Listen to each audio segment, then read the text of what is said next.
bonus episode, driving performance. It's been a great 11 episodes, yes? Yeah, I've enjoyed it in the van. Yeah, and so I've graduated from the armchair to the couch, and I'm joined by my co-founder, Max Flannery, and we're being interviewed by our lovely team member, Emmy O'Leary. So, Emmy, take it over. Well, I am super excited to interview you guys. I know you've been in the truck interviewing a lot of different founders, so excited to flip it on to you. So let's start with your early life, growing up. Tell us about your entrepreneurial pursuits in college and high school and stuff like that. Yeah, happy to kick us off, and I'll just start by echoing what Tom and Emmy have said. It's been an awesome activity and project for the whole Adgile team. Kudos to Tom for 11 great interviews. We're still on recording day, so I haven't listened to them yet, but I am sure that they're all going to turn out very successful and gonna break the internet.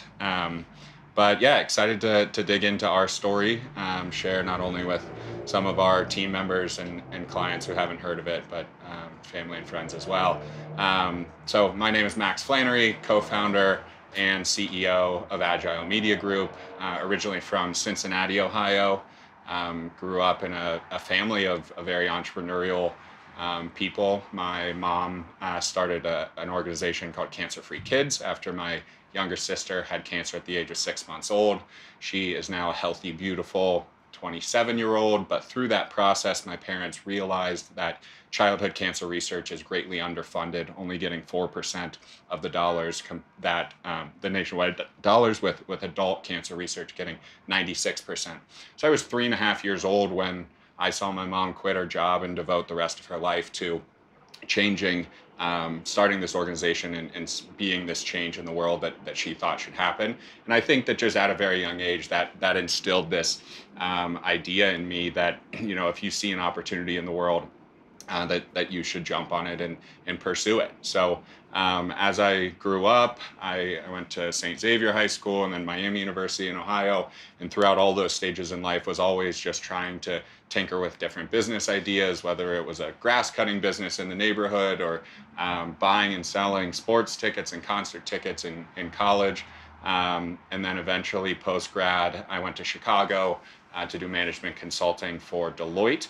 And at that stage was started to try and think bigger. And so me and a lot of my friends were identifying any little problem that we would have in our daily lives, think about what business we could start to try and solve that. So went through quite a few, was a fun, really good learning experience. I think just spitballing those ideas, putting them down on paper, learning the business implications of them and trying to figure out, you know, what everyone has, all of these different interesting ideas, trying to figure out which ones are actually viable businesses is a great activity for any young business person to go through. So eventually landed on one that became Adgile Media Group. And we'll go into that here in a little bit. Cool. Tom Shea, probably sick of hearing my voice at this point, but I'm Max's co-founder and the chief revenue officer. So my background, I grew up on Long Island, New York, son of a New York City fireman and a New York City school teacher. I have 3 older sisters, and you know, much like Max, had a lot of those really great influences when I was very young. My dad, while he was a firefighter, opened Mineola Signs and Awnings, which does, you know, physical building signs and awnings for retail institutions. And my oldest sister, Katie, you know, was in 2008 building a company out of her dorm, which she went on to go sell. And so having that influence, I started a company in high school, just like, you know, your classic t-shirt company, but it gave me all this freedom, I think gave me that early exposure. But it goes back even further than that. My dad used to have us at long red lights with a sign that says, raising money for Disney World and selling water bottles. We were not raising money for Disney World. We were just raising money for cash. But you know, that like entrepreneurship, that scrappiness, like it runs in the family, I think. And I've largely been, I think, molded in their image when you think about nature versus nurture. But took all of that. I'm a big sports fan, and at a young age, I would always ask my dad to take me to the game, and he said, "I'm not paying secondary ticket prices. you stand with a sign that says I need 2 tickets, and if you get them for face value, I'll take you. There you go. 3 years old doing the same thing you're doing. So went to Boston College, studied finance, computer science, Chinese. Really don't think I was ever too passionate about any of those disciplines, but my oldest sister gave me this advice, like find the hardest things, learn them, show that you can learn those things well, because people that are hiring postgrads out of undergraduate really just care that you can learn something. No one expects you to get on the job and know everything. And so being able to show prospective employers that I could learn something complicated quick and do it well, I think would have been more attractive than, other pursuits. So I did all of that, ended up at a company called McMaster Car Supply Company in Los Angeles. I tried to get really far from New York in the outdoor advertising business, which my dad was in. I'm back here in New York in the same business. But was in Los Angeles, was there for a couple years, eventually moved to the company's headquarters in Chicago with a move into software engineering, so I did machine learning in search software for a couple of years. Simultaneous to that, I was enrolling at University of Chicago Booth School of Business nights and weekends. And with that move to Chicago, I didn't know anyone. So I texted a lot of my Boston College friends saying, hey, has anyone got some friends, secondary connections in Chicago? And that's sort of the beginning of the story of how Tom and Max met. Yeah. So on that note, how exactly did you meet once you were in Chicago? And how long did you know each other before creating Adgile? One day? Yeah, probably a matter of hours. I think the story was I got a text from my friend of a friend of a friend saying, hey, Tom just moved to Chicago, and we were having a party that night. We invited him, and I think 2 days before, I started putting pen to paper on what at the time was called adjacent advertising. Essentially, the business idea then, I had just seen a semi-truck or a delivery truck with a digital screen on the back of it that was just flashing ads. It was Applebee's, Amazon, Pepsi. Applebee's, Amazon, Pepsi. I thought that was pretty interesting. I've never seen a digital ad on the back of a delivery vehicle, but I thought that model could be much smarter if we could get the technology to make those ads only display when it's nearby a restaurant or a point of business that you can actually be actually send them business at that time. I looked up the closest Applebee's. It was an hour and a half away. I thought there was a better way. So the model then was digital, weatherproof, vandal-proof screens on the back of trucks that were time and location aware. So if it's on the highway going from Chicago to LA, it's going through Indiana, approaching exit 5, it might say next exit McDonald's at lunchtime. Once it passes exit 5, it would advertise for next exit Holiday Inn on the next exit at nighttime or whatever it might be. So when I first met Tom, he had the computer science background, and so I think the first time that we met, we pretty quickly got into talking shop, and you said that was something that you could program, and I think we were off. I couldn't, by the way. I had no idea what I was doing, but yeah, we just soldered a Raspberry Pi to a GPS chip to a screen, and the MVP looked a lot like Max literally in the back of a truck holding it up with chicken wire while we filmed content, so it looked like it was real and it was all fake. And we were just hitting slides instead of it actually working. But yeah, and so I think we had the good fortune of meeting very early. I think we were co-founders before we were friends, and it's crazy. 6 years later that we haven't murdered each other quite yet. But yeah, and so that sort of brings us to, I guess, the pivot a little bit. Yeah, but to kind of go back on that, I think it's interesting because some of the guests that you interviewed, their co-founders are their family or they're single founders. But a lot of people don't start just going into being co-founders right away. I feel like there's some sort of friendship or something. What tips would you give for people that want to find a co-founder?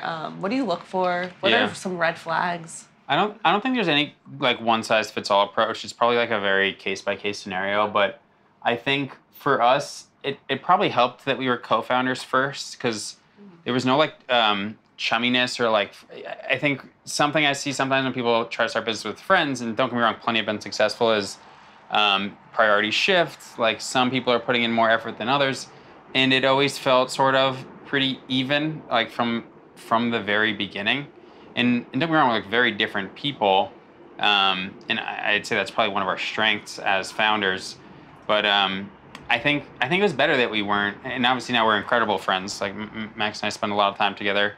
And yeah, I don't know. I think it was better that we were co-founders. Yeah, I would first. agree. I mean, I think that starting with co-founders, we were able to just call each other out and be blunt and not feel like you're jeopardizing any like outside of business relationship. I think when I look back on it, it is just, I mean, it was fortunate how it worked out, but I think that we have opposite strengths and weaknesses. I think that the one that comes to mind is you're more of the like more emotional and more emotional intelligence. I'm kind of like stoic, like yes or no, and that has times and places for both, definitely. And then the other is, as we've talked about, is you're much more like operational focus, head down, let's plow through this next objective. When I'm kind of always looking at, okay, what are the implications 5 steps down the road? Where does the company need to be in a couple years?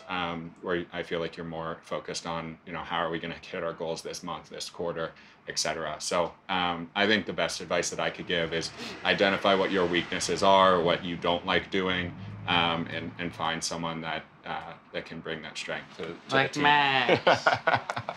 So, you mean to tell me that I can integrate my shop with you in less than a minute? You store all my inventory across your 50+ fulfillment centers in the US, Canada, UK, Europe, and Australia, and then fulfill all of my orders globally with over a 99% order accuracy rate? That's right. We do that for over 7,000 brands today. And you can do that for all my D2C, B2B, and Amazon orders? Yep.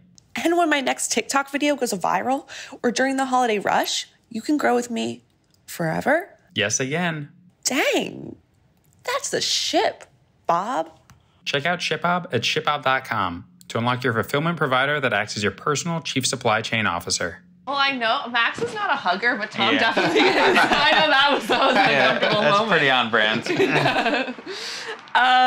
Okay, so I know this from also just the different emails that we've had in the past where it's like at adjacent technology. I know that Adgile was originally not Agile. Right. It was adjacent technology. So talk to me about that and, why aren't we building that business today? Yeah, you want me to take that one? Sure. Yeah, so we had a different business model. It was these over-the-road 53-foot trucks with a tech-enabled digital screen, and the ads being served were time, location, and contextually aware. And so we had the really good fortune of getting to the University of Chicago's New Venture Challenge, which is really like the university equivalent for them of like Y Combinator, Techstars, where these businesses grow out of. And it's home to a lot of really cool places like Foxtrot, Simple Mills, Venmo, that have come out of that circuit. And so we had a lot of really great exposure early on. We went through that system together, and it was quite a learning experience, really cool, talking like the CEO of Chipotle and all these people who were taking us, for the first time in our lives, probably like seriously, and there's a lot of pinch me moments that I remember during that experience. But we got to sort of that final round of the New Venture Challenge, which culminates with a pitch day. And, we're prepared, we had moved the business forward quite meaningfully. I'd say, to my grave, I will say we made the most progress during that quarter. But I think when we got to the finals, as excited as we were, we sort of got some tough lessons and some tough love on like what it actually takes to build a business. And so, Max, you were at Deloitte, I was with MasterCard. None of us had any marketing, any sales, any trucking experience. And so while we thought we had a good idea, we sort of got a nice slap in the face with reality by the judges' feedback. And I remember being furious about the feedback and all pissed, and we added them to our shared iPhone notes of people we don't like. But very quickly realized they were absolutely right. And the feedback they gave us was that business is really difficult to build for 2 reasons. One, you have these beautiful weatherproof, vandal-proof screens, but to build a business, you're going to need a lot of those screens. And when those screens have a significant investment or CapEx, you don't need $1 million to test the business to see if there's a real business there. You need like tens and twenties of millions of dollars just to figure out if the business has legs. Yeah. The second piece of feedback was it's a really difficult business to scale. And this was something that was a blind spot for us from just not understanding how media dollars and marketing budgets worked. So if you were to take like a franchise brand like McDonald's, they allocate budget at the national, regional, and local level. And so all their franchisees contribute money and then allocate it to those different segments. And so when we were thinking about this beautiful idea of like, oh, we got this truck that goes like Max said, from Chicago to LA, there's gonna be a lot of McDonald's on day one. We'll get that contract, we'll turn on the lights, and they'll get a ton of value from it. Well, it turns out, until you have nationwide presence, so you need trucks literally all over the United States, you can't compete for a national budget. Regional budget is only allocated to a specific region. So you'll have a co-op group of franchises in like the Chicagoland area and the New York area, things like that. So we couldn't compete for regional budget either because it wouldn't help all of them. And so we were stuck with local budget. And local budget meant an incredible amount of blocking and tackling to stitch together all these individual franchise owners across the country. And so essentially there were clear, glaring, fundamental issues with our business. The feedback we got from those judges was, listen, this is a really expensive business to test. If you're serious about this, like, how about you go out and prove that there's even a market for advertising on trucks, period. Whatever that even looks like, and prove to us that people will buy this media and then come talk to us and we can talk about you guys raising money.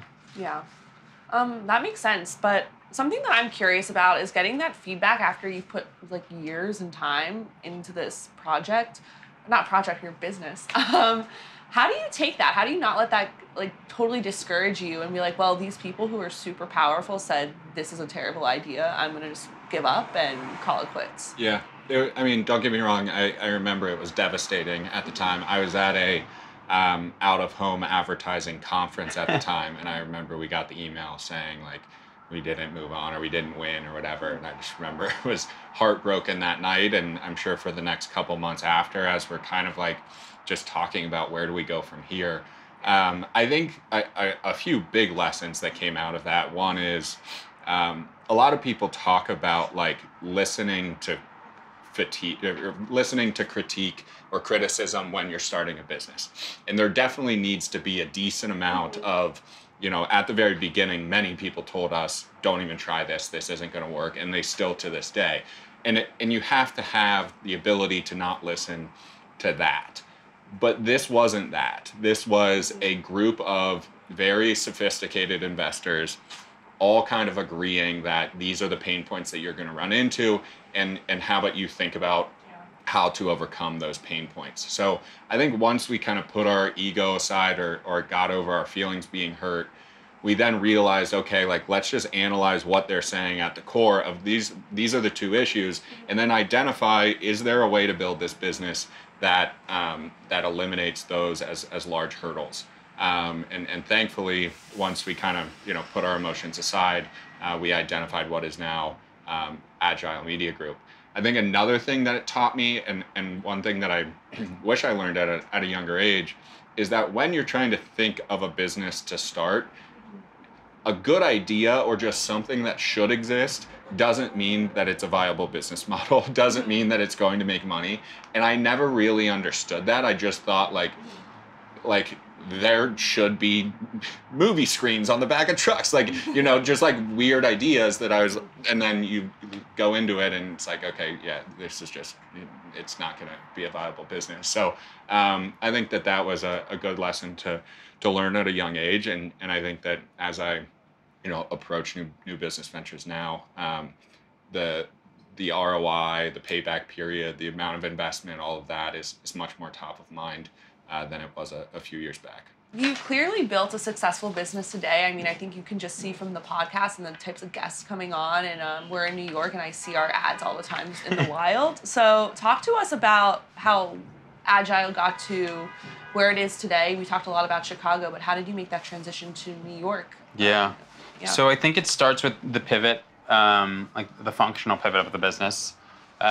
Hearing that feedback, like you said, we were pretty close to just hanging up those hats and go to BCG or find some corporate job that was safe, because it had been like a 2.5-year journey at that point. But I think that what was really interesting is, instead of going into it knowing the problem we were trying to solve, we went into it trying to just start a business. And while that's like problematic for a lot of reasons, I think the silver lining is we really wanted to start a business, and we really just stayed in surrounded ourselves in that industry and dug deep and learned a lot about it. Oh, and we just, in my opinion, like stayed in the ring long enough to identify a problem to solve. And that was really this idea of like, people didn't really care about the high tech screen. They cared about attribution and like finding something that you could actually measure the return on investment on, especially with like everything as digital marketing's done to media. And so we took our original business idea, these static screens on 53-foot trucks that traverse the entire country, and consolidated it down to last mile delivery trucks, so 26-foot to 18-foot box trucks that operate the last mile. So they stay within these regional geographies. Like a truck will stay in New York, a truck will stay in Los Angeles, things like that. And at the same time, we leaned really hard into attribution, or this idea of, can you measure physical world media in the way that you can like digital? And so identifying those as what needed to be solved, we simplified the product, leaned in on the technology, and I'm happy to talk about the technology later. And I think that's when we really started to find product market fit. Yeah, I agree. And I think that we can kind of jump into like the tactical process of launching that. So that the New Venture Challenge ended in summer of 2019. Took us a few months to pick ourselves up by our bootstraps and transition the business, identify what phase 2 of this venture was going to be. And then we planned, I think we honed the concept, had some advertisers, and we're ready to launch it on April of 2020.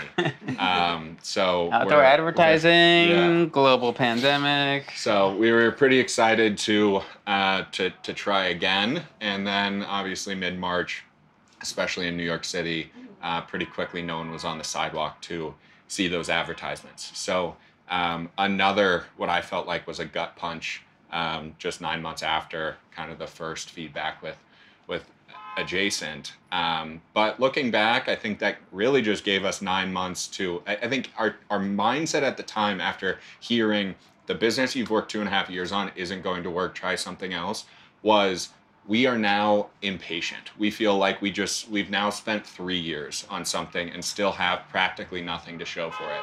So I think we were trying to rush to market and just put something up and just try and like validate to ourselves that the time that we've spent on this has been worthwhile, etc.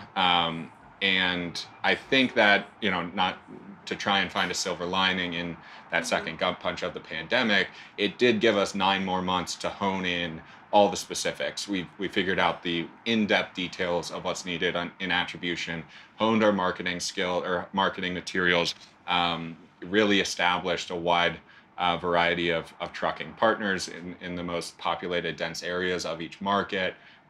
So I think that come 2021, when we actually launched, we were much better positioned without spending a dime than we would have been if we kind of just rushed out there in April of 2020.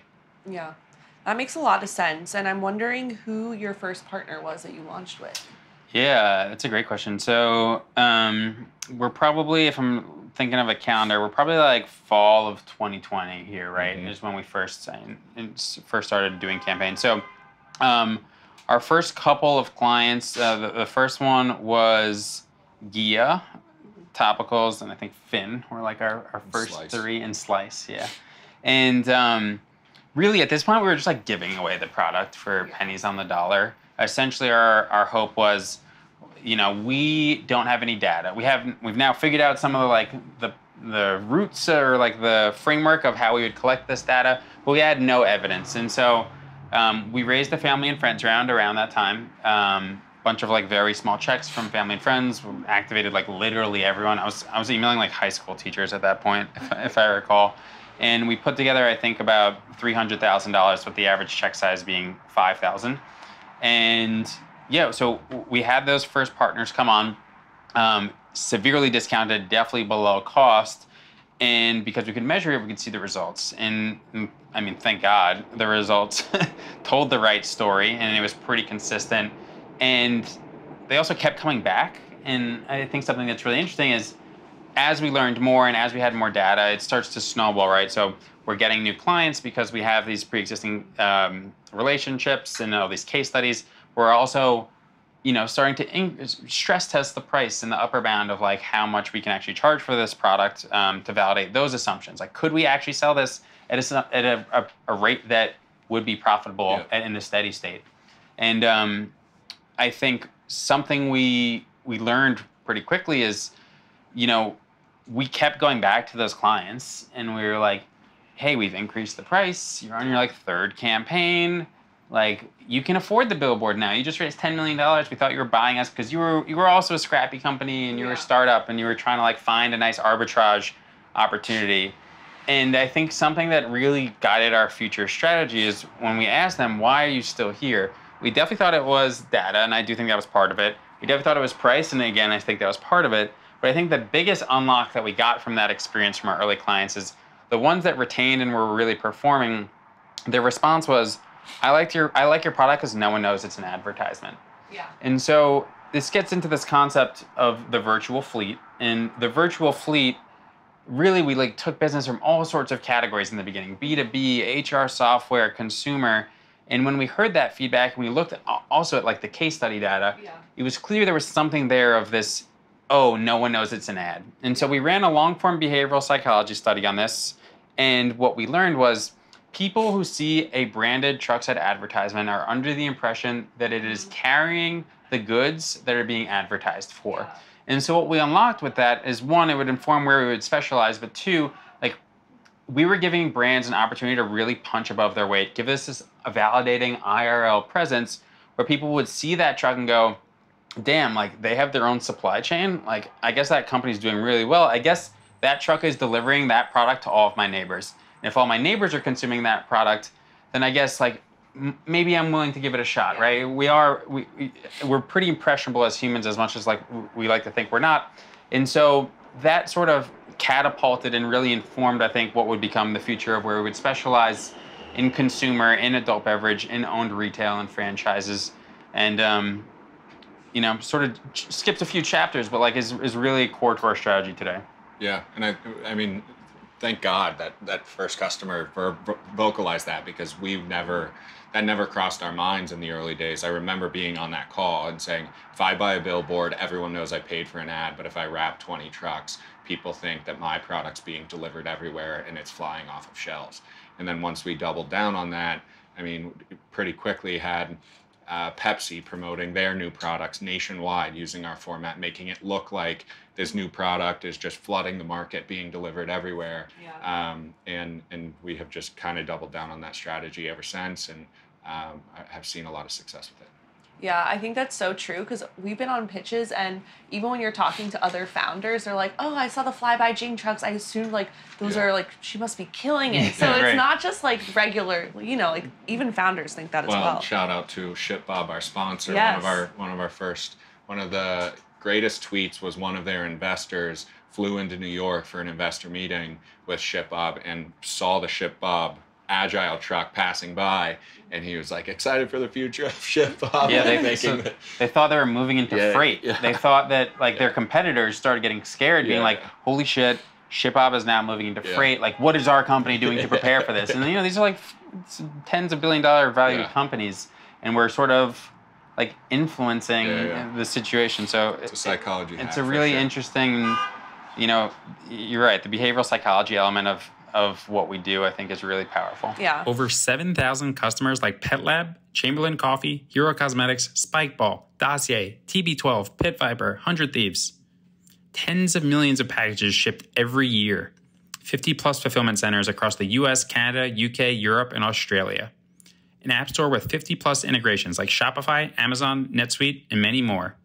Managed inventory distribution, D2C and B2B fulfillment capabilities. 99.96% of orders shipping on time, 99.95% order accuracy rate. Yep, we're talking about ShipBob again. We know picking a fulfillment partner or 3PL is not easy. And equally importantly, we know you never want to have to move or pick another one. That's why we partnered with ShipBob. From 0 to 100 million in sales, ShipBob has you covered. Right now, it seems like it's just you. Well, at this point in time, it seems like it's just you two building the business. And then when do you were you in a financial position to hire people? And also, can we talk about, were you working on the business full time? Because you guys also had like jobs. Yeah, for sure. I'll answer the first part. I think it was always like a nights and weekends thing. I think that's why it took 2.5 years. Yeah. And sort of just like a hot take on this, I think being an entrepreneur gets a bad rap in that people think it's so risky. And I really don't think it's that binary. I think both Max and I have like really low risk tolerance. Like I'm like fairly conservative in how I carry myself business-wise. And like, I'm so grateful we did, right? Because if we were like, this is a good idea, hell yeah, let's quit our jobs. Yeah. 2.5 years and then falling flat in our face. It's not until we got through all those hard lessons in a de-risked manner where we were still making income that we were able to sort of understand what the right operating model would be. And you can really imagine a situation where you get to year 2, you're burnt out, you're out of money, you're tired, and you hang it up right there. And if that's what you do, you jump all in right away without sort of validating the operating model. I think you don't really put yourself in a position for success. So I really like the idea of de-risk as much as you can while you're in a comfortable position. And we only quit our jobs when we were suffocating the growth of the business. The business could literally not move forward unless we quit our jobs. So Max, you want to talk about sort of just like the growth and hiring the team and stuff? Yeah, totally agree with everything that you just said. I think that now, at this time, we're in early 2021. Tom described how we started with that cohort of kind of middle tier CPG companies. A lot of them were referred to us through your sister, Katie Shea, who's a venture capitalist. So it was in introducing us to portfolio companies when we were essentially giving it away. Then we started increasing price. They referred us to others. And pretty quickly, by I'd say the summer of 2021, we had a pretty sizable customer portfolio.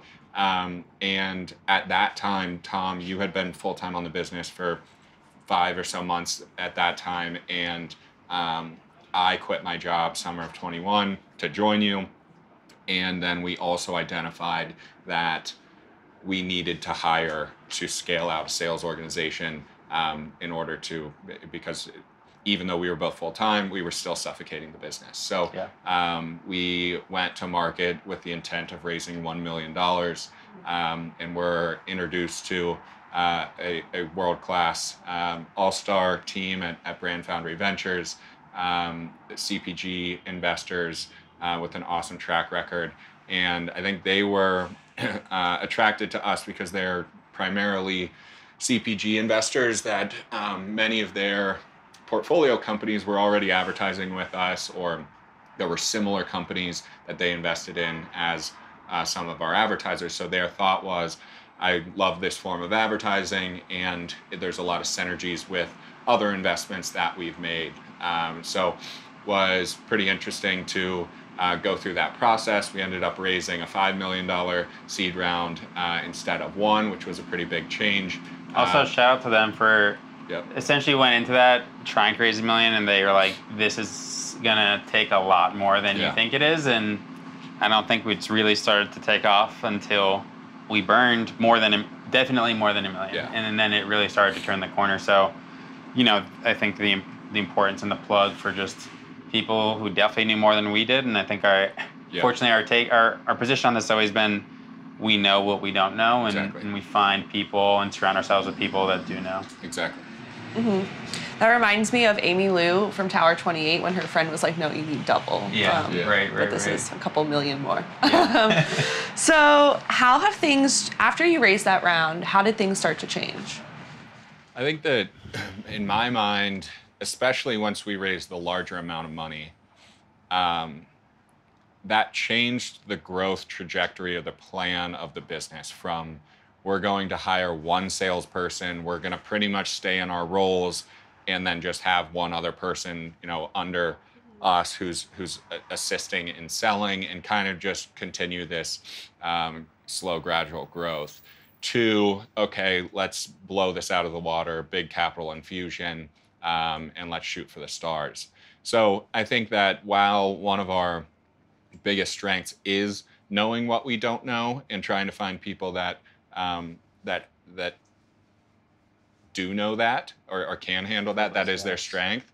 That is what we tried to do at that time with the sales organization, and invested heavily to try and build out a sales org to take over all of the selling from Tom and I. And unfortunately, about halfway through 2022, that structure just wasn't working. And it was very clear that the founders needed to step back in, take back the reins of sales, as it is, literally the fireplace or the engine of a startup like this. It was definitely really interesting. It changed the trajectory of the business. The expectations were much higher. It wasn't something that we could, approach from sort of a bootstrap lens and grow in like this, linear, sustainable fashion at that point. And for good reason. Like, you can build an incredible business without raising venture capital, but having real estate as a core part of our strategy, it did necessitate having to raise capital. So things started moving a lot more quicker. Like Max said, we tried to hire a sales team. We hired what we thought were incredible individuals to lead it, because we knew nothing about starting, building.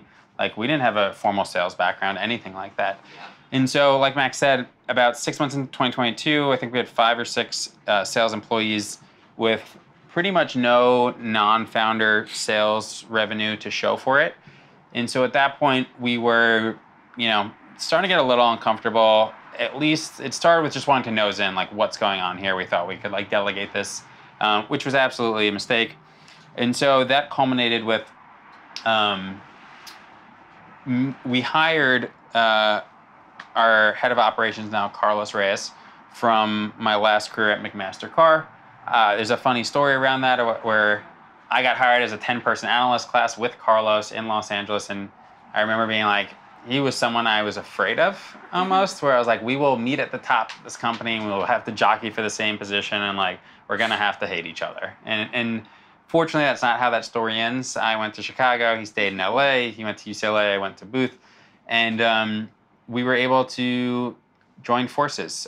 He was at a fintech startup it's just a really challenging business that they were trying to build over there, and we had just raised money. Listen, there's an opportunity to get in on the ground floor. He's like, you guys are exactly where I hoped this current venture I'm involved in would be. And so he joined our team on the operations side. And McMaster, honestly, turns out incredible ops people. There's a few of them on our team now. And, it was very fortuitous and probably lucky because I was the chief operating officer at that point. So I was doing all of the execution work in addition to trying to sell on the side. And what Carlos enabled us to do is really just have that be an afterthought, give us the space and flexibility to say, listen, guys, I understand how this business works. I got it from here. Go do what you need to do on the sales side to fix the business. And so at that point, Carlos took over the reins on the ops side, and I became the chief revenue officer.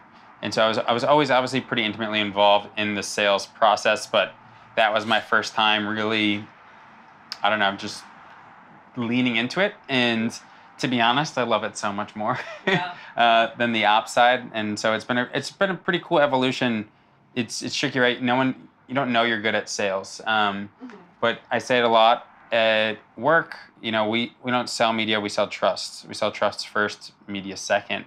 And so it's really been, a dream come true of mine to be able to work with so many founders and emerging brands and be able to deliver a product and service that actually genuinely adds value. And, we're no longer in theoretical performance in the context of out of home. It's provable. And so being able to add value like that has been really rewarding. Yeah, I think that thankfully it took us, a year or more to find this right structure. But I think that we're pretty happy with the structure of the company now, with Tom leading sales for now, Carlos leading operations, and gives me the opportunity I'm still involved in all of those aspects, but also someone needs to be looking at what's next. What are external partnerships? What are, staying in touch with current investors, future investors, board meetings, all of this, all of the stuff that you don't see as much in the day-to-day operations. So I have enjoyed being able to focus on that more. I think that the biggest lesson learned there is that we were able to hand over the operations while Carlos is an all-star, to someone who's a non-founder, because that side of the company was in a steady state. And we tried to do that with the sales organization before the model was proven. And I think that I guess advice to other founders is you can't really take your hands out of the details of one area of a business until you're pretty confident that it's moving steadily and you've got a pretty solid model to go forward. Yeah, that's awesome. And I think it's cool that we've grown as well with the brands that we work with. So now we're seeing them in like Whole Foods, Sephora, and they have like whole like counters dedicated to them. So that's super exciting. And out of home is growing too. So I'm curious, what is the biggest lesson you've learned in building the business? Nice. Want to take that? Sure. I kind of just hit on one of just more operationally making sure that you're not handing over a key section of the business to a new employee too early. But along those same lines, I think that the goal of mine now is just to try and identify and retain world-class people. And it sounds a little tacky. I remember hearing startup founders say it, years ago when we were first starting, but just growing, meeting the awesome employees that we have, building close relationships with them. It is incredible what adding additional awesome people can do to a business. And there's not a doubt in either of our minds that we wouldn't be here without them. So I think that's really the name of the game, is how do you find them? And then once you find them, you got to keep them around. Yeah, and I think if I learned anything about this experience, I'd probably chalk it all up to community. I think when we think of why our business has worked, essentially this is our first foray into doing anything like marketing and content focused. It's really all been word of mouth, and I think there's just a lot embedded in that. I think if I had to summarize it in one phrase, it's like good things happen to people that put themselves out there, people that are willing to be vulnerable and honest about what they're trying to find. And, we both come from corporate America. It's something that's just been so rewarding, is the community of founders that have sprung up around us to support us, taking our calls, all these incredible things. And so this ecosystem is the best. And don't be afraid to ask for help. If anyone who is successful and like has their head screwed on right, they have had help getting there. And if they are unwilling to recognize that and not pay it forward or reciprocate, they're honestly just shitty people. Like that's my perspective on it. So fortunately, we've been the benefactors of that to date so far, and we've been pretty intentional about trying to find ways to pay that forward. Yeah, I see that all the time. Like, you're always crafting emails for like doing intros between different founders and investors. There's probably like 3 intros that go with each sales call follow-up. Yeah, exactly. And it's like we're in this cool position as a B2B company where we know a lot about the ecosystem, and we have to talk to all these brands to run our business. So it's been cool to just learn all these things and learn them on an accelerated timeline. Just by doing a little bit more listening than we do talking. Yeah, definitely. And I think that Adgile's grown, obviously, since the beginning so much. So I'm really curious, what's on the agenda next? Like, what's coming? What do we got cooking up? We got this podcast. Yeah. I think the podcast was a cool sort of story in that someone told us, and I think I said this in one of the earlier episodes, you either need to build a content engine or you need to make one. I'm sorry, you need to build one or you need to buy one. Wow. And so our play here was, we wanted to start a podcast. Like I said, there's so many incredible people in this industry. We want to put on a platform, get their stories out. But at the same time, we're trying to move Adgile forward. And so when we were thinking, Max and I were thinking about this execution, we came at it from a lens of how do you give away more than you're asking for? And that's something we learned from Maggie at Red Antler. Give, ask is the model. And so when we were designing this, like, would people get on a podcast with Max, Tom, Emmy? Like, yes, but it would be a favor, and we knew it would be. And so when we were thinking about how can we flip that on its head and give away more than we were asking for, it had a lot of intentional design where we were, glass truck, like literally on a platform, feeling a little celebrity-esque. It's like it's an objectively cool life experience. Like, there's people just keep coming up here taking pictures of us. Like, it's so random. And so authentic, it's New York, and it has all these great elements.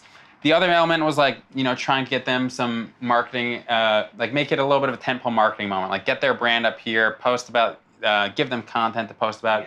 And then 3, we wanted to give them some sort of creative assets and like UGC or monetizable assets they could share on paid social, organic social.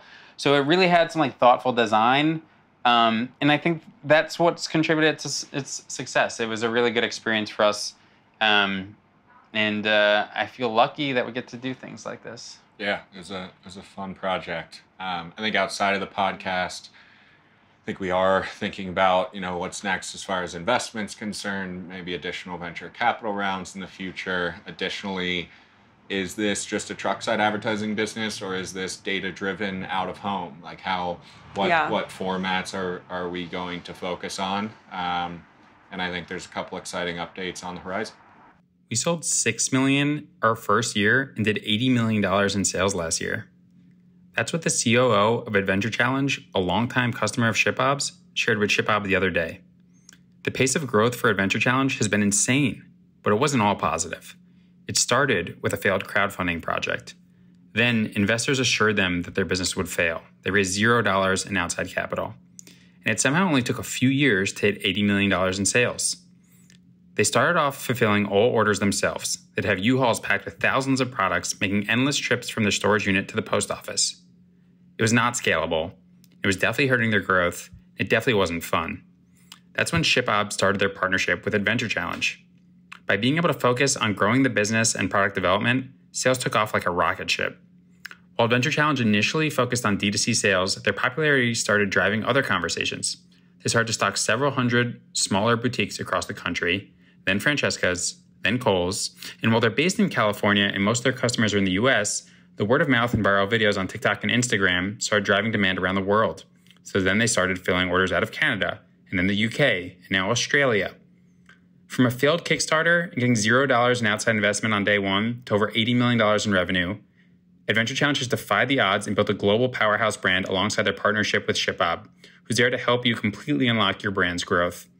Read the entire story at shipbob.com/adventure-challenge. My final question is, what has been the hardest thing so far? I'll start and let you end. I think the hardest part, one of the hardest parts was taking the jump. One of the most fearful parts was taking the jump full time. But I think, as Tom said, it was something that I was stressing out about for 3 years. And then when the time came that we actually did it, it wasn't as hard as I was imagining it being, because we had de-risked it so much come year 3.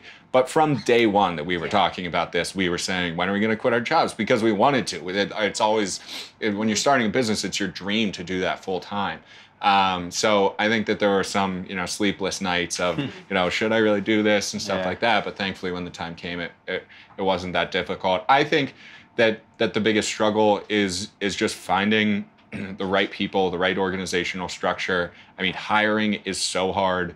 I thought it would be a lot easier. I think that everyone that I talk to in the space now is just reiterating that of, every business has a different person that's one person that works here won't work there. And it's not as much against the people. It's identifying exactly what your business needs and working tirelessly to identify that exact right fit. So I think that there have been a couple times where we've interviewed 20 people and then it's like, all right, I mean, this is the best one, we'll take it. And I think that what I've heard other people who will interview 150 people and keep going until it's the exact right fit. So I think that that's something we're still struggling with.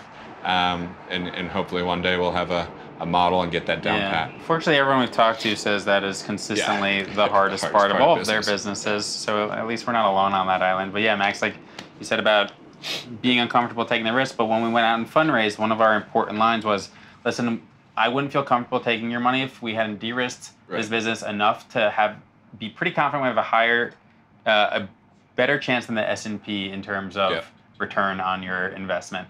And it still could go to 0, but from an expected value equation, we thought we could outperform. Yep. I think the hardest part for me, and this gets a little bit personal, is while we were still doing digital screens, I think I had a lot of personal health issues.